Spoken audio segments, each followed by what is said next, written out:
నమస్తే. ఖమ్మం జిల్లాలో ఉన్నాం. దాదాపుగా ఇప్పటికి మనం 8-9 ఎపిసోడ్స్ చేసి ఉంటాం ఆయిల్ పామ్ రైతుల సమస్యల మీద. సో చాలా ఫామ్స్ తిరుగుతూనే ఉన్నాం ఇంకా. సో చాలామంది రైతులు మా దగ్గరికి రండి అని వాళ్ళు అడుగుతున్నారు. ఇక్కడున్న కొంతమంది రైతు సంఘాల నాయకులు వాళ్ళ దగ్గరికి తీసుకెళ్లే ప్రయత్నం చేస్తున్నారు. సో సాధ్యమైనంత వరకు మనం మ్యాక్సిమం ఇష్యూ ఎక్కడైతే చాలా సీరియస్గా ఉంటుందో అక్కడికి వెళ్ళి ఆ ఇష్యూని ఫోకస్ చేస్తున్నాం. ఎందుకు చేస్తున్నాం అంటే ఇది చాలా మంచి పంట, భవిష్యత్తులో రైతుకి ఆదాయం తీసుకొచ్చే పంట. దీన్ని కాపాడుకోవాల్సిన అవసరం ఉన్నది. ఒకేసారి లక్షల కోట్ల విత్తనాలు కాకుండా స్టెప్ బై స్టెప్ నెమ్మదిగా దీన్ని ఇంకా అన్ని జిల్లాల్లో విస్తీర్ణం పెంచుకుంటూ వెళ్తే రైతులకు ఉపయోగకరంగా ఉంటుంది.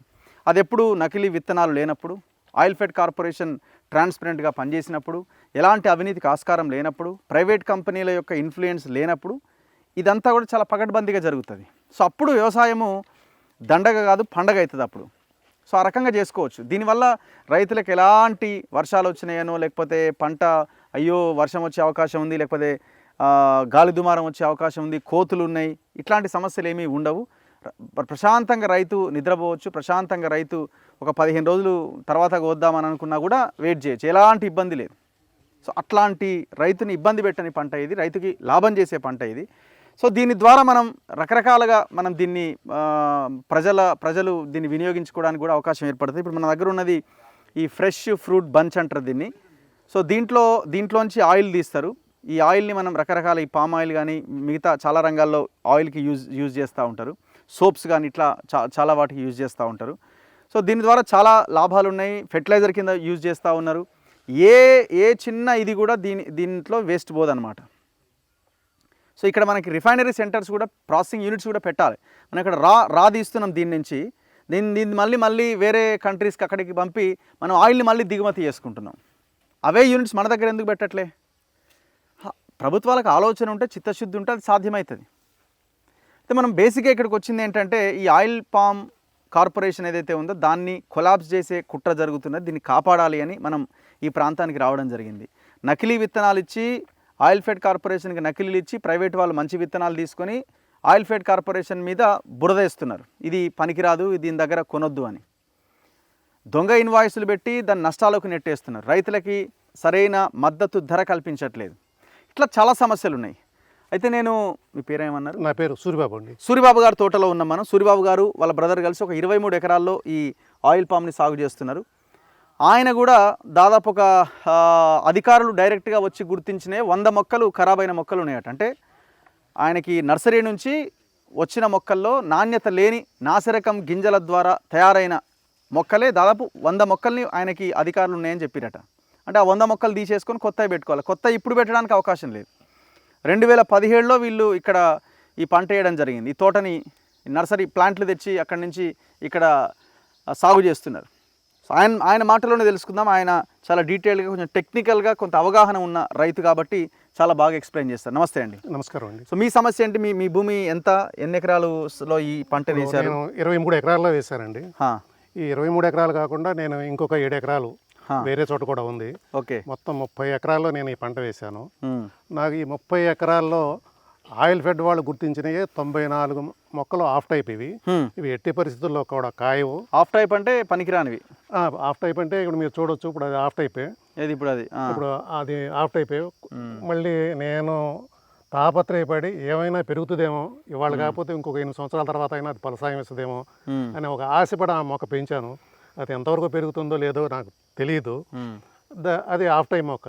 ఓకే. ఇలాంటి ఆఫ్ టైప్ మొక్కలు మొత్తం అన్ని తోటల్లో కలిపితే 150 మొక్కలు ఉన్నాయి. ఈ ఆఫ్ టైపే కాకుండా జంతుపరంగా లోపాలు ఉన్న మొక్కలు మీరు ఈ పసుపచ్చ రిబ్బన్ కట్టిన వాటిని మీరు గమనించవచ్చు. ఇప్పుడు రెడ్ రిబ్బన్ ఉన్నాయి, పసుపు రిబ్బన్ ఉన్నాయి కదా. రెడ్ రిబ్బన్, ఇక్కడ ఒక పసుపు రిబ్బన్ ఉంది. అవును సార్. ఈ పసుపు రిబ్బన్ ఏంది? ఇవి దిగుబడి రాని ప్రతి చెట్టు 250 కేజీల దిగుబడి రావాలి. కానీ ఈ చెట్టు నాకు ఒక 50 కేజీల మించి దిగుబడి ఇవ్వదు. ఓకే. ఇది నాకు ఈ చెట్టు వేస్ట్. దానికి మందు వేయటం దండగా, సూపర్విజన్ దండగా, ఎరువులు దండగా. నాకు ఉపయోగం ఏంటి ఆ చెట్టు వలన? ఇప్పుడు రెడ్ కట్టింది ఒకటి, అది అసలు ఒక్క కాయ కూడా కాయదండి. రెడ్ అంటే అసలు దాని 1 కేజీ కూడా నాకు ట్రక్ లో పడుతుంది. అది పూర్తిగా దండ. ఎల్లో అంటే కొంచెం బెటర్. ఎల్లో అంటే అది ఒక 25 కేజీలు. ఎల్లో వెన్ను ఉన్నాయి, రెడ్ వెన్ను ఉన్నాయి మీ తోటలో? అవి 150 ఉన్నాయి, ఇవి 150 ఉన్నాయి. 300 మొక్కలు అంటే ఇంచుమించుగా 6 ఎకరాలు. అబ్బబ్బబ్బా. 6 ఎకరాలంటే ఉమ్, నేను సంవత్సరానికి 6 లక్షల రూపాయలు నేను నష్టపోతూ ఉంటాను. ఆ, మరి ఈ పామాయిల్ నాకు ఈ ఫలసాయం ఇచ్చేది 20 సంవత్సరాలు. ఆ. 20 సంవత్సరాల్లో 6 లక్షలు అంటే 26 ఉమ్, అంటే కోటి ఆ. 60 లక్షల రూపాయలు. ఇప్పుడు మనము జనరల్గా ఎట్లుంటుంది అంటే ఇప్పుడు వరి పత్తి మిర్చి ఇవన్నీ వేసినప్పుడు కూడా కొంత పంట దిగుబడి రాదు. ఎందుకంటే రకరకాల కారణాలు చెప్తుంటారు. సాగు చేయడంలో ఇబ్బందులను, ఫెర్టిలైజర్స్ ఎక్కువ కొట్టడము, తక్కువ కొట్టడము, లేకపోతే పురుగు రావడము, తెగుళ్ళు రావడం ఇట్లాంటివి. సో అట్లాంటి వాటి వల్ల ఇది వచ్చింది అని అనుకోవడానికి లేదా? లేదండి, ఉమ్, దీనికి పురుగులు తెగుళ్ళు అటాక్ అనేది చాలా తక్కువ. ఆ, నాణ్యమైన విత్తనం కనుక వాళ్ళు ఇస్తే ఉమ్, మేము 12 టన్నులు 13 టన్నులు మేము పండించి చూపించగలం. ఉమ్. మేము చిన్నప్పటి నుంచి మేము చేసేది వ్యవసాయం. ఇందులో మాకు క్రాప్కి మాకు తెలియదు ఏముందంటే ఒక ఎకరంలో మేము 12 టన్నుల పైగా దిగుబడి మేము సాధిస్తాం. పర్ ఇయర్కా అంటే per year per acre per acre 12 టన్నులు. 12 టన్నులు గ్యారంటీగా మేము పండిస్తాం. టన్ ఈజీ ఎంత? 20,000 టన్ను ఇప్పుడు 19,000 చిల్లర ఉందండి. మొన్నటి దాకా 20,000 ఉంది, ఇప్పుడు 19,000లోకి వచ్చింది. మంచి పంట, రైతుకి చాలా చక్కటి ఆదాయం ఇచ్చే పంట, రైతు ఆర్థికంగా నిలదొక్కునే పంట. ఆయిల్ ఫెడ్ వీళ్ళు పెట్టిన ఈ రూల్స్ కానీ రెగ్యులేషన్స్ ఇవన్నీ కూడా చాలా చక్కగా ఏర్పాటు చేశారు. ఇవన్నీ కూడా ఇంప్లిమెంటేషన్లో వచ్చే ఇబ్బందులే తప్ప, వీళ్ళు కావాలని సృష్టిస్తున్న ఇబ్బందులే తప్ప నిజంగా సంస్థ మంచిది. సంస్థలో కొన్ని చీడ పురుగులు ఉండి ఈ రకంగా తయారు చేస్తున్నారు. సో మీలాంటి వాళ్ళు మరి కొంచెం చదువుకున్న వాళ్ళు మీలాంటి క్వశ్చన్ చేసే వాళ్ళు వెళ్ళి అడిగినప్పుడు వాళ్ళ నుంచి వచ్చే సమాధానం ఏంది? ఒక రకంగా ఆయిల్ ఫెడ్లో ఉండే ఉద్యోగస్తులందరూ వీళ్ళు కొన్ని అవినీతికి వీళ్ళు పాల్పడి ఓకే కొన్ని కేసుల్లో దొరికిపోయి మళ్ళీ వీళ్ళు కొంతమంది నాయకుల దగ్గరికి పోయి రీపోస్టింగ్లు తెచ్చుకొని మళ్ళీ వాళ్ళు ఉద్యోగాల్లో జాయిన్ అయ్యి మళ్ళీ వాళ్ళే ప్రమోషన్లు పొంది వాళ్ళు వాళ్ళ స్వశక్తితో స్వబుద్ధితో ఎట్లా పని చేయగలరు వాళ్ళు? ఇప్పుడు ఎవరో ఆయన ప్రవీణ్ రెడ్డి అని ఒక ఆయన పేరు చెప్తున్నారు. 40 లక్షల గోల్మాల్లో ఆయన మీద కేసు అయ్యి అవును జైలుకు పోయిండా? జైలుకు పోయినా పోలే, జైలుకి పోలేదు, సస్పెండ్ చేశారు. మళ్ళీ అతన్ని ఉద్యోగంలో తీసుకున్నారు, అతనికే ప్రమోషన్ ఇచ్చారు. దాదాపుగా 1 కోటి విత్తనాలు దిగుమతి చేసుకునే స్థానంలో అతను కూర్చోబెట్టారు. ఇప్పుడు కూర్చోబెట్టారు. అతని వల్లనే అతనే ఈ విత్తనాలన్నీ ఇవాళ మనం ఏవైతే నాణ్యత లేని దిగుబడి రాని మొక్కలు విత్తనాలు అనుకుంటున్నామో అతను ఇవన్నీ రావడానికి కూడా ప్రధానమైన కారణం అతనే. ఇప్పుడు దీనికి రెడ్ ఇది అంతేనా? ఇది ఒక కాయ కూడా కాయదండి, ఇది పనికిరాదు అస్సలు. ఇంకా అసలు సమస్య లేదు, అసలు 1 గ్రాము కూడా నాకు రాదు. ప్లేస్ వేస్ట్, ఎరువులు వేస్ట్, అన్ని వేస్టే. మరి ఇవన్నీ ఎందుకు కొట్టేసినారు ఇట్లా? అంటే చెట్టు ఎదుగుతున్నప్పుడు బట్టల కిందకు వచ్చేస్తాయి, మేము వెళ్ళడానికి కానీ వీటన్నిటికీ మాకు అడ్డంగా ఉంటుంది. ఏమి ఒక్క బంచ్ కూడా రాలే అస్సలు, ఒక్కటి కూడా 1 కేజీ కూడా రాదట్టి. సో దీనికి మీరు ముందు గుర్తుపట్టలేకపోయారా ఈ ప్లాంట్? అంటే మొట్టమొదట నేను ఈ తోట 2015కు పూర్వం మా బంధువులు చాలామంది ఈ తోటలు వేశారు. వాళ్ళు వేసినప్పుడు 2015కి పూర్వం చాలా అమోఘం అండి. ఇవాళ వాళ్ళ తోటల్లో ఒక్కొక్క గెల 30 కేజీలు, 35 కేజీలు, 40 కేజీలు పాతది 2015కి పూర్వం ఉండి అంత అద్భుతంగా ఉన్నాయి తోట. అవునా?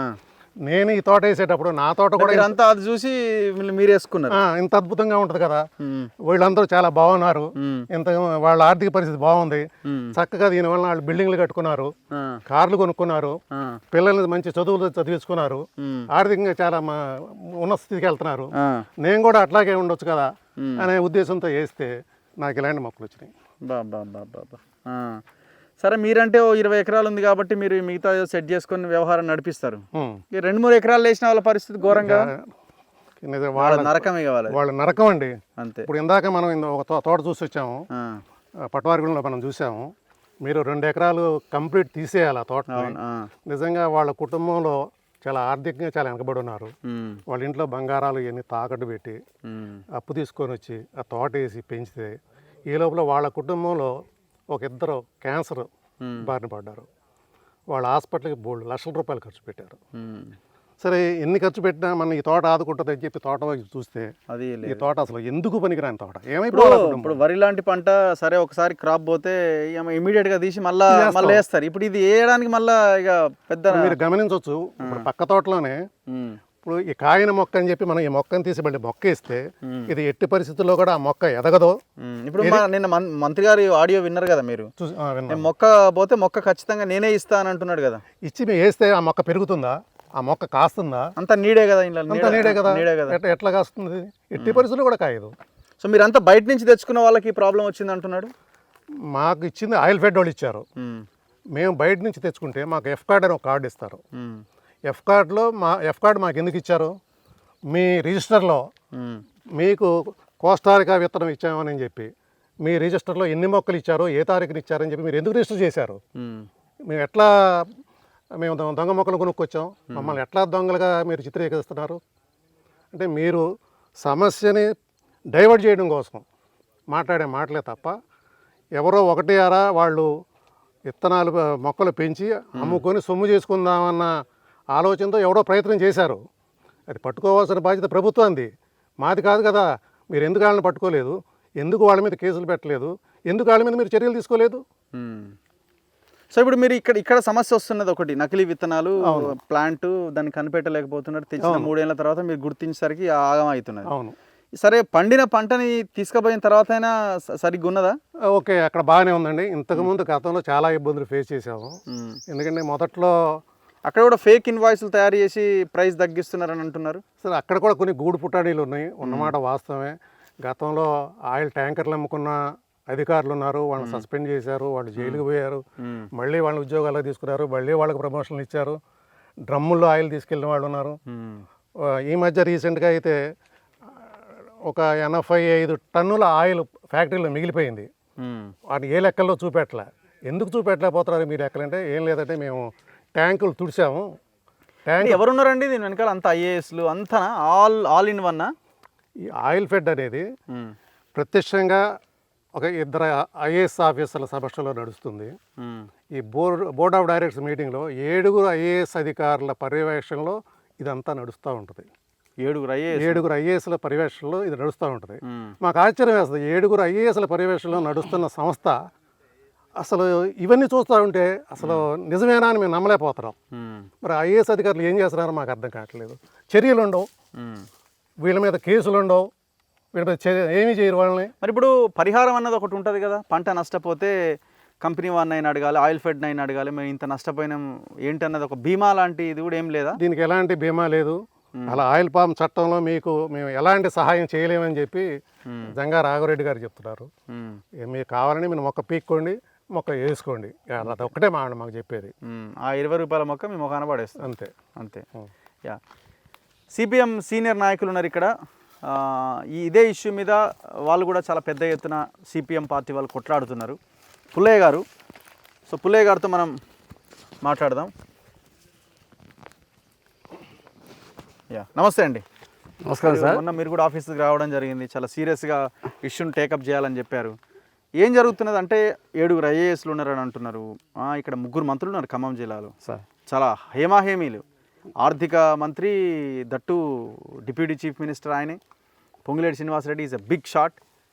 అసలు మొత్తం ఆయన రాష్ట్ర రాజకీయాల్ని శాసించబోతున్నాడన్న పేరున్న ఆయన. తుమ్మల నాగేశ్వరరావు ఆయనే రైతు, ఆయనే అన్ని. రైతు అంటే తుమ్మల, తుమ్మల అంటే రైతు, ఆయిల్ పామ్ అంటే తుమ్మల, తుమ్మల అంటే ఆయిల్ పామ్ అని దాంట్లో పేరు వచ్చిన ఆయన. ఏం జరుగుతుంది? ఇంత పెద్ద ఇష్యూని ఎందుకు ఎవరు టేకప్ చేయట్లేదు? వాస్తవమే, మీరు చెప్పింది వాస్తవం. మీరు మన తొలి వెలిగినటువంటి ఒక టీవీ ఛానల్ ఏదవుతుందో ఇక్కడ దాకా 5 మంది ఇక్కడ దాకా వచ్చి మా రైతుల యొక్క సమస్యలు తెలుసుకోవడం అనేది అభినందిస్తున్నాం. వాస్తవంగా 2014లో తెలంగాణ ఏర్పడిన తర్వాత ఆయిల్ ప్యాడ్ ఫస్ట్ పరిశ్రమ అశ్వపేట ఉండేది. ఆ తర్వాత విస్తారంగా ఆయిల్ పామ్ విస్తరిస్తున్న సందర్భంలో సమస్యలు అప్పుడు చాలా ఉన్నాయి. ప్రాథమిక దశ కాబట్టి దాని పెద్ద ఇష్యూగా తీసుకోలేదు. విస్తరణ పెరిగిన కొద్దిగా సమస్యలు పెరుగుతూ వచ్చినాయి. 2015 సెప్టెంబర్ 4వ తారీఖున రైతులంతా సమూహమయ్యాం. అప్పుడు ఆల్ పార్టీస్ ఉన్నాయి, నాట్ ఓన్లీ సిపిఎం. అన్ని పార్టీలను కలుపుకొని ఒక ఉద్యమాన్ని చేపట్టాల్సిన పరిస్థితి నేపథ్యం ఏర్పడింది. ప్రధానంగా పామ్ ఆయిల్ గెలలు విస్తరంగా రావటం, కుళ్ళిపోవటం, ఆయిల్ దిగుబడి తక్కువ రావటం, ఇవన్నీ సమస్య వచ్చినప్పుడు ఈ నేపథ్యం నుంచే మేము ఖచ్చితంగా ఆయిల్ ఫామ్ అసోసియేషన్గా ఒకటి గోయల్ అసోసియేషన్ ఏర్పడడం, 2వ ఫ్యాక్టరీని సాధించుకోగలిగాం. ఆనాడు ఎమ్మెల్యేగా ఉన్నటువంటి మన వెంకట్రావు గారు అంతా చేశారు. ఇక ఆ తర్వాత జరిగిన పరిణామాలు చెప్పుకోవాల్సి వస్తే బహుశా ఇది 10 సంవత్సరాల సబ్జెక్ట్ ఇది. సో ఏమైనా ఉన్న దాంట్లో మేము మీకు చెప్పబోయే విషయం ఏంటంటే ప్రధానంగా ఇవాళ ఉన్న పరిస్థితుల్లో ఆ పామాయిల్ శ్రేయస్కరమైన పంట, అన్ని పంట కంటే మంచి పంట. కానీ ఇక్కడ పండుతున్నటువంటి పంటకు సంబంధించినటువంటి గిట్టుబాటు మద్దతు ధర అనేటువంటిది లేదు. దీనికి మద్దతు ధర అవసరం. మద్దతు ధర గిట్టుబాటు ధర కాదు, ముఖ్యంగా గిట్టుబాటు ధర అవసరం. ఆ గిట్టుబాటు ధర కోసం అనేక సందర్భాలు మేము అధికారులని, రాజకీయాలకు అతీతంగానే సామూహికంగా ఉన్నటువంటి రైతాంగం, వేల మంది రైతులు ఉన్నది వల్ల దాదాపు 50,000 మంది రైతులు దీంట్లో ఉన్నాం. అసోసియేషన్ ఏర్పడ్డాం. ఈ సమస్యల ప్రతిదీ లేవనెత్తున్న సందర్భంలో ఇందులో ఇన్వాల్వ్మెంట్ అవుతున్నటువంటి రాజకీయ జోక్యం కూడా పెరుగుతూ వస్తుంది. ఓకే, ఆ జోక్యంలో అంతర్భాగంగానే ఇవాళ సమస్యలు వచ్చి చెప్తా ఉంటే పాలక పక్షాలు దీన్ని చాలా నెగిటివ్ తీసుకుంటున్నాయి. ఎందుకు తీసుకుంటున్నారని అర్థం కావట్లేదు. మాకు ఎట్లా కంపెనీ, ఆ ప్రైవేట్ కంపెనీల వెనుక వీళ్ళే ఉన్నారా? ఉంటారు కదా. ఇప్పుడు గత గవర్నమెంట్లోనే ఉన్నప్పుడు తొమ్మలుగా వాళ్ళ మినిస్టర్గా ఉన్నాడు, అందులో ఉన్నాడు. మళ్ళీ ఇందులోకి వచ్చిండు. ఆయనకి పంట గురించి తెలుసు, రైతు అవగాహన ఉంది. మరి చెప్పే ప్రతి విషయాన్ని ఎవరు సన్యాసులు మాట్లాడుతున్నారు, ఎవరు పనికి మల్లలు మాట్లాడుతున్నారు అని అంటున్నాడు. అదంతా బయట ఎక్కడ ఉండే అటువంటి మాటలు మాట్లాడటం అనేది సరైన కాదనేది మాకు ఉన్నటువంటి అభిప్రాయం. ఆయన రైతు బిడ్డగా రైతులకు ఏదో సాయం చేస్తున్నామని చెప్తున్నారు. మా నేపథ్యంలో మరి మొక్కలు కొనుక్కొచ్చిన అంటున్నారు. మొక్కలు కొనుక్కొచ్చిన పదం వాడటం తప్పు. మొన్న కల్లూరుగూడెంలో ఫ్యాక్టరీ శంకుస్థాపన సందర్భం కూడా ఒకళ్ళిద్దరు సన్యాసులు చెప్తున్నారు అంటున్నారు. మరి ఇవాళ ఆయనే స్వయన ఆ మొక్కలకి రికవరీ చేస్తాను, ఆల్రెడీ ఎండి బొడ్డు మీద చేసి ఒత్తిడి చేసి కోస్టరైకా ఇండస్ట్రీ వాళ్ళ దగ్గర తెచ్చిన విత్తనాలకు రికవర్ చేసామని చెప్పాడు. చేయలేదట. ఇలా పొద్దున ఫోన్లో చేయలేదంటే కూడా అదే అంటున్నాడు. మాట్లాడుతున్నారు, డిస్కషన్ జరుగుతున్నాయి, తెప్పిస్తున్నామని అంటున్నాడు. ఆమె డయాస్ మీద చెప్పిన వాయిస్ కూడా ఆ రోజు పత్రికలు, మీడియా, ఎలక్ట్రికల్ మీడియా ఉన్నాయి. మేము ప్రధానం చెప్పేది ఏంటంటే ఈ ఎమ్మటి సమస్యలు పెరుగుతున్న సందర్భంలో కేంద్ర ఆర్థిక మంత్రిగా ఉన్నటువంటి నిర్మలా సీతారామన్ కలిసాం, వ్యవసాయ శాఖ మంత్రిగా ఉన్నటువంటి ఢిల్లీలో వ్యవసాయ శాఖ మంత్రి, ప్రజెంట్ వ్యవసాయ శాఖ మంత్రి కలిసాం. వీళ్ళందరికీ మేము చేసే విజ్ఞప్తి ఏంటంటే ఈ ప్రాంత రైతులు దీని మీద ఆధారపడి జీవిస్తున్నారు. ఇక్కడ చేయాల్సిన కృషి, ప్రయత్నం వాళ్ళు చేయకపోగా నష్టాన్ని కలిగిస్తున్న పరిస్థితి. ఆఫ్టేక్ మొక్కలు కావచ్చు, ఫ్యాక్టరీ జరుగుతున్న అనేక అవినీతిని, ఫ్యాక్టరీ ఫ్రూట్ కూడా ఇవాళ కోట్ల రూపాయలు కైంకర్యం చేసిన సందర్భాన్ని కూడా మేము హైకోర్టు దాకా వెళ్ళాం, సుప్రీంకోర్టు కూడా అప్పీల్ చేశాం. మా పోరాటం అంతా రైతులు అన్యాయం జరుగుతుందనే దాని మీద తప్ప వ్యక్తుల మీదో లేకపోతే ఒక పార్టీలు సిపిఎం వాళ్ళే ఉన్నట్టున్నారు. ఇప్పుడు ఇందులో బీఆర్ఎస్ వాళ్ళకి సైలెంట్. ఒక్కటేంటంటే బీజేపీ వాళ్ళు పెద్ద ఫైట్ ఏం లేనట్టున్నది. మేము వాళ్ళు ప్రత్యక్షంగా అధికారులు ఆ రోజు ఉన్నారు కాబట్టి వాళ్ళు ప్రత్యక్షంగా రాలేకపోతున్నారు. ఎందుకంటే వాళ్ళ ఇన్వాల్వ్మెంట్ కూడా ఇవాళ అధికారంలో కాంగ్రెస్ వాళ్ళు ప్రత్యక్షంగా రావడానికి ఏమో కొంత రాజకీయ సమస్యలు ఉంటాయి కాబట్టి వాళ్ళు బయటకు రాకపోతున్నారు. కానీ సమస్య మొత్తానికి రైతులతో మొత్తం తీవ్రంగా. మీకు అనిపిస్తున్నదా ఈ ఆయిల్ ఫెడ్ కార్పొరేషన్ ఖతం చేసేటట్టే కనిపిస్తుంది? ఇప్పుడు వాతావరణం చూస్తామంటే ప్రైవేట్ ఫ్యాక్టరీలు ఎప్పుడైతే ఇన్వాల్వ్మెంట్ అవుతున్నాయో ఈ ప్రాంతంలో మొత్తం 21 జిల్లాల్లో వాళ్ళు చెప్పే లెక్కల ప్రకారం చూస్తే లక్షల ఎకరాలు, 14 ఫ్యాక్టరీలు ఇవన్నీ చూసినప్పుడు ప్రైవేట్ యూనిట్ ఉన్నటువంటి ప్రయోనికోలకాలు ఇస్తున్నారంటే అదొక ఆర్గనైజేషన్. అసలు కంపెనీకి పామాయిల్కి దానికి ఎటువంటి సంబంధం లేదు. వాళ్ళకి ఏదైనా ఇలాంటి చేస్తున్నారు. ఒకసారి మంత్రి గారు మాట్లాడేది.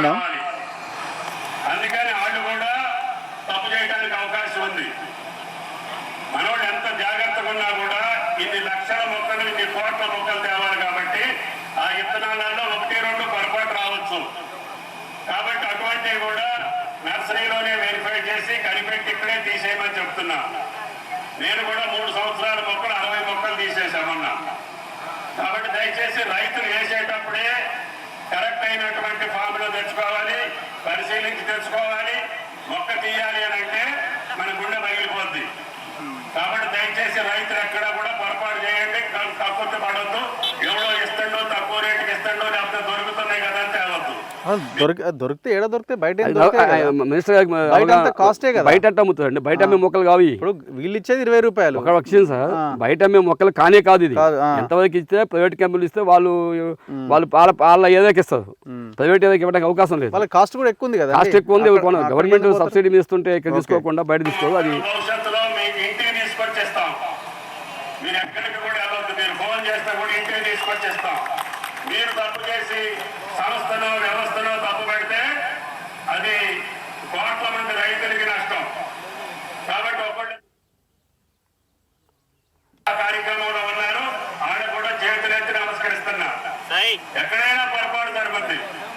మన ఇంట్లో కూడా చిన్న పొరపాటు ఏదైనా జరిగితే జరగచ్చు. ఇన్ని కోట్ల విత్తనాలు తెచ్చేటప్పుడు ఏ దేశంలో ఎక్కడో తప్పు చేస్తే కూడా 1-2 ఉంటాయి. మన అధికారులకు అది కూడా చెప్తున్నా.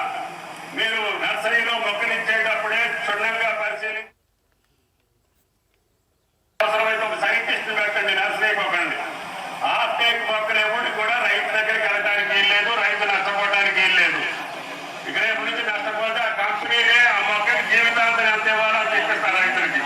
ఇచ్చిండు మరి ఎవరికైనా జీవితాంతం ఇస్తా అంటున్నాడు కదా.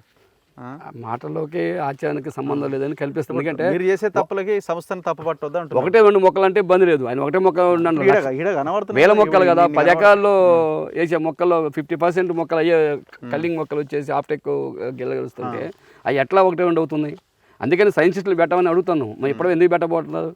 ఇక్కడ వ్యవసాయ కళాశాల ఉంది, హార్టికల్చర్ అగ్రికల్చర్ అన్ని డెవలప్ అవుతున్న ఏరియా. ఆయన మంత్రిగా ఉన్నారు, చేయాల్సిన అవకాశం ఉంది, చేయాలి. చేస్తే మంచిది. చేయకపోగా రైతులు తప్పట్టటువంటి కొనుక్కొనేసారు, గింజలు పట్టుకొచ్చారు, ఇవన్నీ అనే మాటలకు తప్పు అనేది మేము భావిస్తాను. ఇటువంటి ఆయన స్థాయిలో అనాల్సిన మాటలు కాదని కూడా మేము విజ్ఞప్తి చేస్తాము. అంటే డైరెక్ట్గా ఈ కంపెనీల వెనక వీళ్ళు ఉన్నారా? ఇప్పుడు ఎందుకని వాళ్ళు సపోర్ట్ చేస్తున్నారు? కోస్టారికా నుంచి వచ్చిన విత్తనాలు కల్తీ అని చెప్పి రేగలపాడులో మీరు ప్రత్యేకంగా ఈరోజు చూసి ఉంటారు. అక్కడ 4 లక్షల మొక్కలు కల్లింగ్ మొక్కలు వచ్చినాయి, బయట పెట్టారు. 80,000 మొక్కల్ని డిస్మాల్ చేశారు. ఆల్రెడీ 3 లక్షల మొక్కల పైన అక్కడ కనిపిస్తున్నాయి. చాలా అద్భుతమైన గింజలు అవి. అందుకే జంగారెడ్డి అడిగా మేము మొన్న, నేనే వేస్తాను అంటాడు.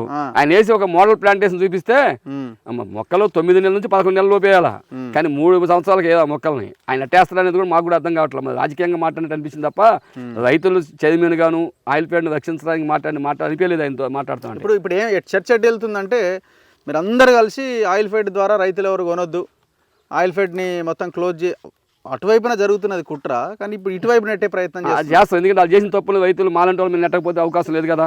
అందుకే అటువంటి తప్పులు ఆలోచన కూడా చేస్తానని అనిపిస్తుంది. మేము కూడా ఈ తెలంగాణ జిల్లాలో ఆయిల్ ప్యాడ్ వేసే జిల్లాలో దాదాపు 10-15 జిల్లాలు తిరిగి చెప్పాము, రైతులు మోటివేట్ చేస్తున్నాం ఏమని.